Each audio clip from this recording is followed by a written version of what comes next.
Hello très cher investisseur, ici Julien Malengo. On est là aujourd'hui pour voir 6 stratégies d'investissement locatif ultra rentables. Avant ça, je t'invite à t'abonner à cette chaîne et à cliquer sur la petite cloche pour recevoir les notifications des dernières vidéos que je publie. C'est plein de pépites immobilières et tu peux aussi regarder sur Instagram ce qui se passe parce que là, tu auras aussi plein de pépites du terrain. Alors, 6 stratégies pour investir dans l'immobilier à haut rendement, dans l'immobilier ultra rentable de façon à gagner du cash directement à partir du moment où les locataires sont en place dans le bien et pas à la fin du crédit. Donc, quelles sont ces 6 stratégies? La première, celle par laquelle j'ai commencé, la colocation. Ça, c'est très facile, entre guillemets, très facile. C'est la plus facile, on va dire, des stratégies. Celle qui demandera le moins de temps, mais du coup qui rapportera le moins que les autres. La colocation, c'est quoi le principe? C'est que tu vas acheter des grandes surfaces et dedans, tu vas non pas louer à une famille, à un seul ménage, mais tu vas, si tu veux, louer à plusieurs locataires. Ce sont des colocataires. Et à ce moment-là, bah, du coup, qu'est-ce qui se passe quand tu as plusieurs personnes qui te payent pour une petite surface? Donc là, c'est la chambre en l'occurrence.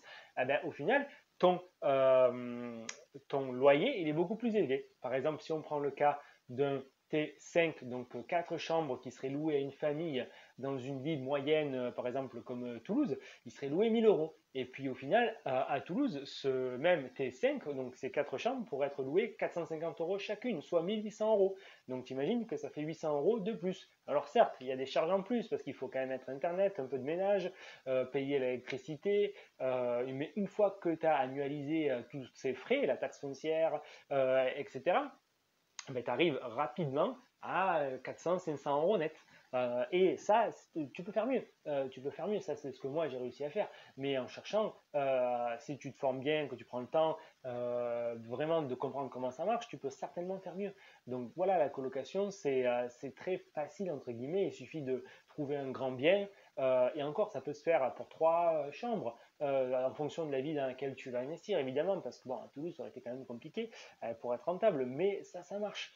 Ça marche et après tu fais les travaux, tu remets le bien en bon état et bam, derrière, si tu as bien étudié le marché, que tu es bien localisé, boum, boum, boum, c'est loué assez facilement et pas qu'à des étudiants. Ça marche aussi pour des jeunes actifs, des salariés, des personnes qui sont en train de se séparer et qui recherchent une solution rapidement sans vraiment y mettre un bras à tous les mois parce qu'ils sont déjà en train de payer la pension à droite ou à gauche. Donc là, ça marche, il y a vraiment un marché pour ça. Étudie bien la chose et c'est la solution la plus facile, mais c'est aussi celle qui dégagera le moins de bénéfices. La seconde qui peut dégager un peu plus de bénéfices, ça va être la location courte durée. La location courte durée, ben, on est là aussi, on n'est pas en train de louer du coup un appartement à une famille, mais on va le louer à des voyageurs qui peuvent être des touristes ou des professionnels en déplacement à la nuit, et c'est comme ça qu'on va arriver à maximiser du coup le loyer pour arriver, par exemple, un studio ou un T2. Prenons le cas d'un T2 dans une ville moyenne qui peut être loué 6 ou 700 euros. Là, en le louant à la nuit, souvent sur les T2 dans des villes moyennes, on est 60-70 euros par nuit. Donc, même si vous prenez une vingtaine de nuits par mois, vous êtes quand même beaucoup plus rentable que le même appartement loué en longue durée à une famille, hein, ou à un couple, ou à une personne célibataire.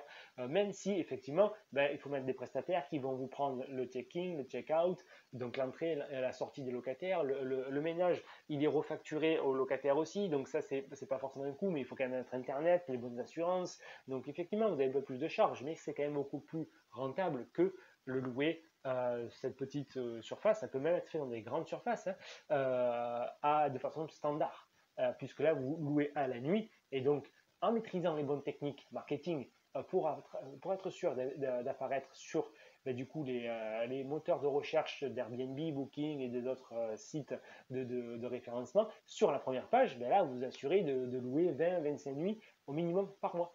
Et donc ça c'est aussi très très très rentable et en plus c'est certainement moins chronophage qu'une colocation parce que au final il y a beaucoup de prestataires, il y a de plus en plus de prestataires qui se créent pour gérer des appartements en Airbnb, de la location courte durée, alors que les colocations, c'est quand même un peu plus compliqué à trouver des prestataires pour les gérer. Donc, à moins d'en créer un, il faut avoir les bonnes assurances, il faut avoir pas mal de lots, c'est pour ça que c'est difficile à créer.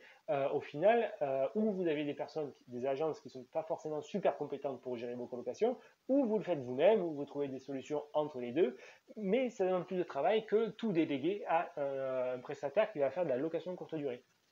Donc, la location courte durée, c'est aussi très puissant et je vous ferai d'autres vidéos à ce sujet parce que je pense qu'il en manque un peu sur cette chaîne. Le troisième élément d'enrichissement est l'immeuble de rapport. L'immeuble de rapport est une stratégie aussi très puissante puisque là, vous n'allez pas acheter du coup un seul appartement que vous allez louer à une famille, mais vous allez acheter censément plusieurs lots à la fois. Et donc du coup, comme vous achetez plusieurs lots à la fois, vous avez quand même un meilleur pouvoir de négociation, vous payez moins cher le prix d'achat au mètre carré. Et donc là aussi, c'est très rentable et ça permet de dégager plus de bénéfices tous les mois. Par contre, il y a quand même un peu plus de risques et ça va demander un peu plus d'efforts parce que là, il va falloir maîtriser un peu la toiture, maîtriser la façade. Voilà, ça c'est les éléments basiques, les compteurs électriques. S'ils ne sont pas tous créés, il faudra les créer.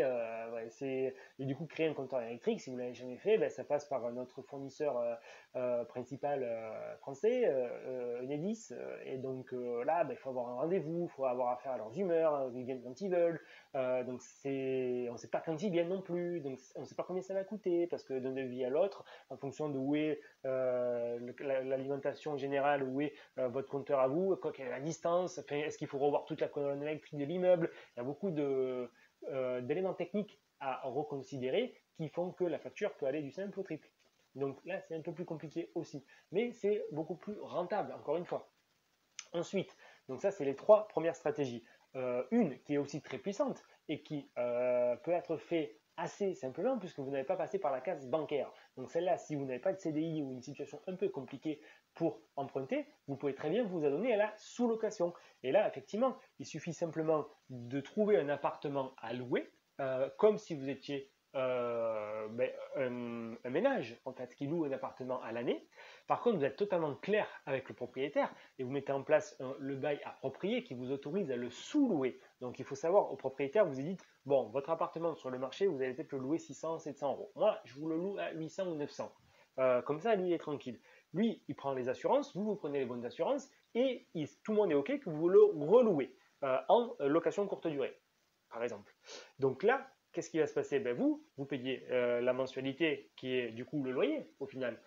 Et vous maîtrisez les techniques marketing pour le louer à la nuit et le louer très cher. Et là, bam, vous arrivez à vous dégager, si vous faites les calculs, pas mal de cash flow aussi. Donc, c'est très puissant et surtout, c'est beaucoup plus rapide et c'est beaucoup moins contraignant que passer par la case notaire et financement. Et donc là, vous pouvez faire de très bonnes affaires si vous sortez un peu des profils typiques qui ont accès au crédit bancaire. Si, voilà, moi par exemple j'arrive à un encours assez conséquent, ça va être de plus en plus compliqué à lever des fonds, ça c'est une solution qui peut être applicable à mon cas. Ou alors quelqu'un qui n'a pas de CDI, pourquoi pas ne pas envisager cette solution-là et ça permet vraiment de dégager là aussi 600, 700, 800 euros de cash flow net une fois qu'on a payé le loyer au propriétaire et une fois qu'on a payé du coup toutes les charges de prestataires, de ménage, etc. Et Internet et les assurances. Donc c'est aussi très rentable et très puissant. Évidemment, ça dépend de ce que vous allez trouver sur le marché dans la ville dans laquelle vous allez investir. Mais ça marche. Il suffit simplement de savoir où chercher, quoi chercher et comment trouver le bien approprié. Donc ça, c'est la quatrième solution. Une cinquième qui existe, ça va être l'achat-revente. Vous pouvez très bien faire de l'achat-revente. Et d'ailleurs, je vous mettrai une vidéo sur le sujet ici où on a fait un entretien avec un marchand de biens parce que l'achat-revente, ça peut se faire du coup en nom propre, mais là, vous allez être limité à quelques opérations. Par contre, si vous voulez faire les choses à grande ampleur, rien n'empêche d'être professionnel. Et pour ça, c'est un métier de marchand de biens. Donc, ça se fait avec une structure, une société.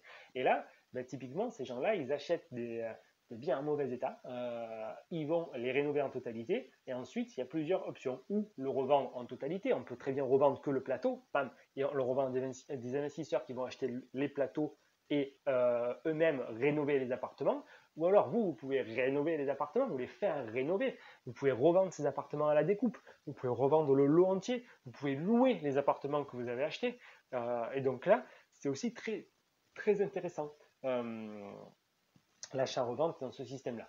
Et la dernière stratégie, qui est un peu plus oubliée, mais très puissante, puisque ça fait office d'une véritable niche fiscale est liée à la résidence principale. Du coup, vous pouvez faire de l'achat-revente au travers de la résidence principale, parce que là aussi c'est puissant, puisque du coup c'est une niche fiscale. Parce que du coup vous serez exempté d'impôt sur la plus-value. Donc autant allier les plaisirs et se dire ben, on fait l'achat d'une résidence principale, comme ici, y vivre un certain temps, et puis sachant très bien que bon, c'est plus comme trop à l'époque de nos parents où ils y restaient 20 ans, 25 ans, 30 ans dans la même maison. Voilà, les choses ont un peu changé aujourd'hui. Donc faisons les choses un peu correctement. De même, dans cette résidence principale, il y a une autre stratégie qui est aussi très puissante. C'est lorsque vous l'aménagez, pensez à avoir peut-être une partie un peu indépendante pour potentiellement la louer en location courte durée. Je ne vous dis pas d'avoir les personnes chez vous, dans le salon, mais si vous faites une entrée indépendante, ben là, rien n'empêche de relouer cet espace-là. Et si vous ne voulez pas le gérer, ben vous déléguez. Et du coup, vous pouvez vraiment faire absolument ce que vous voulez. Il y a deux cas. C'est où vous louez en location courte durée chez vous. Donc les gens sont dans votre salon et à ce moment-là, vous êtes limité à 180 jours par an. Mais si il y a une accès indépendante et que c'est vraiment une autre habitation que vous louez, ce n'est pas votre résidence principale. Et dans ce cas-là, vous pouvez le louer toute l'année. Et donc là, c'est très rentable parce que potentiellement, vous n'avez qu'une mensualité qui inclut votre résidence principale. Hein. Donc là, c'est aussi magique. Voilà, achat-revente. Et du coup, c'est un peu de la sous-location dans votre résidence principale. Vous voyez le truc? Donc c'est ça qui est très intéressant. C'est qu'en immobilier, il y a beaucoup de stratégies très puissantes et chacune d'entre elles peut vous permettre de vous enrichir à court terme et à long terme. Voilà ce que je voulais vous dire aujourd'hui. J'espère que du coup, ça vous a donné des idées pour passer un peu à l'action. Si vous voulez passer à l'action de la façon la plus sereine et rapide possible pour faire le bon investissement, celui qui va générer le maximum de cash flow en un minimum de temps, un minimum d'efforts et un minimum d'énergie, ben, vous avez un lien ci-dessous, c'est gratuit, vous prenez rendez-vous avec moi au téléphone et on discute de vos objectifs, on discute de la stratégie qui vous correspond et ensuite si ça vous intéresse, je peux vous parler d'un programme d'accompagnement. Si ça ne vous intéresse pas, on se quitte, bon ami, il n'y a pas de souci. Et en attendant, je vous invite aussi à commenter cette vidéo. Si vous avez d'autres idées, d'autres stratégies qui ne sont pas listées, ben, partagez-les. Si vous avez des préférences, partagez-les aussi. C'est toujours très intéressant d'échanger sur ces sujets. À bientôt les amis, bye bye.